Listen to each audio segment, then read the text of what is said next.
You got to back up to where did the conversation start? Was it on LinkedIn doing a reach out? Was it, on the phone, because those were the different plays, but both come from a space of connection. So back old school sales would say, find a picture in their office and ask them, are those your kids? Right. And that stupid stuff that doesn't work. But what does work online is similarities. So let's say you're on LinkedIn, and we'll start there. You can go to somebody's LinkedIn profile and it'll tell you a lot of information, what schools they went to, where they've worked, along the way. So oftentimes I'll just send a connection with no message, and I'm just going to connect because I just want to see if they're active on the profile. If they connect back, I have one move. And it's really simple. It's, Sarah, thanks for connecting. Tell me a little bit about your story. And then I don't say anything else. Where most people are instantly like, hey, I do XYZ products. Have you guys ever thought about health? Well, number one thing, you ever thought about health insurance, Sarah? It's the number one thing you get on LinkedIn, or financial advice, right? So, but if you come in and go, hey, tell me a little bit about your story, and they come back and they respond to that, you're amazed by how quickly you can gather some information. And sometimes they go straight business. Well, we've been in business for 12 years. And, we've had a lot of fun. This is where we're at. This is what we do. Sometimes they come back and they're like, well, I'm married. I got a couple of kids. I went to this university and I found myself. I stumbled in this career. However they respond, it tells me my next move. If they go straight business, I know I got to nurture it one more time. Right? Because I'm like, okay, cool. You've been in business for 12 years. That's awesome. How did you get into that? Okay. Because I want the personal connection. I don't want to stay the intellectual side of things. If they came back and they tell me a cool story, I'm usually to the point, I'm like, man, this sounds like an amazing story. Are you open to a Zoom call? I'd love to hear it in person. And you'll be amazed at how quickly people are like, well, sure, I'll tell you my story. Now, at no point have you said anything about your business. No point have you said anything about what you do. You're just going to get to conversation. And then then same thing at the other reach out. Once you say, hey, tell me, how'd you get in that business? As soon as they tell you that story, your next move is, man, that's such an awesome story. I'd love to hear it in person. Yeah, are you okay getting a Zoom call? Right. And it's just the same transition. Once you get them on the Zoom call, now you pour into them, and we'd start off and it'd be, hey, Sarah, you told me such an amazing story on LinkedIn.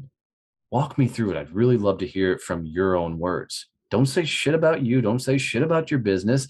Dive into them and let them come to you, because what you're doing now is information gathering, and a beautiful thing. This is why you got to actually give a shit about people, because as they tell you their story, they're going to tell you so many key things that allows you to make a lot of assumptions, that you can pour into. And as they open up, you need to start taking your mental checklist of different things they're saying and go, okay, they said, they just started this business 6 months ago. That tells you a whole lot. They probably don't have a whole lot of extra money to spend, on anything. So this will probably be a meeting where I'm just going to introduce them to a whole bunch of other people. Or they say they've been in business for 10 years. They've got the most amazing office manager, and they start, whatever the stories are, you got to explore into them. Does that answer your question, is how do you get it all started? Yeah, absolutely. And something you mentioned a little bit earlier is that value. So, and you kind of touched on it there a bit too. You're leaving them with a great amount of value, whether or not it's going to proceed from Absolutely. that point kind of through the pipeline. So, what types of things might you give somebody that are valuable? Introductions are always the most badass thing. So I'm always in every conversation thinking about, okay, who does this person need to meet? Who can I get them to? And you don't lead with that, because you sound sleazy. You're like, if we just met on LinkedIn and I immediately said, oh, hey, Sarah, who's a good client for you? I love giving referrals. Who should I open the door to? It feels forced and sleazy, right? So, but if I go and I invest some time with you and we jump on a Zoom call, we connect, we really get to know each other. Now, what I'm going to start asking is very specific questions, especially if I decided you're not a fit for me. What I'm going to do is go, okay, Sarah, so walk me through it. What was your best client you ever had? And I'm going to get them to tell me that story, because in telling me that story, it allows my brain to start going, okay, who's like this? Who's just like this? Who can I introduce them to? And what you'll find is, as they tell you that story and you're thinking, who do I know? Who do I know? Who do I know? You're going to find yourself going, got it. And you go, you know what? I'm going to introduce you to Lisa, because let me tell you why.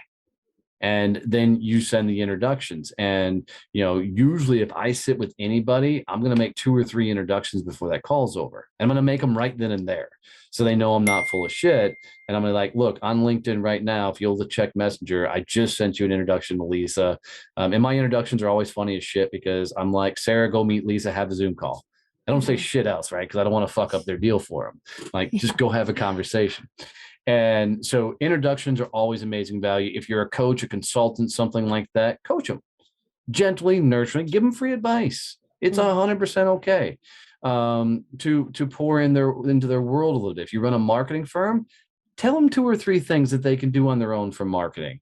If you're, a dentist or, something else like that, then just connect with them. Tell them about community events, give them something and don't worry about the ask on the back end of what you need, pour into them. And what you're going to find is I love the idea of creating champions, because the more you pour into people, the more people are celebrating you and your name.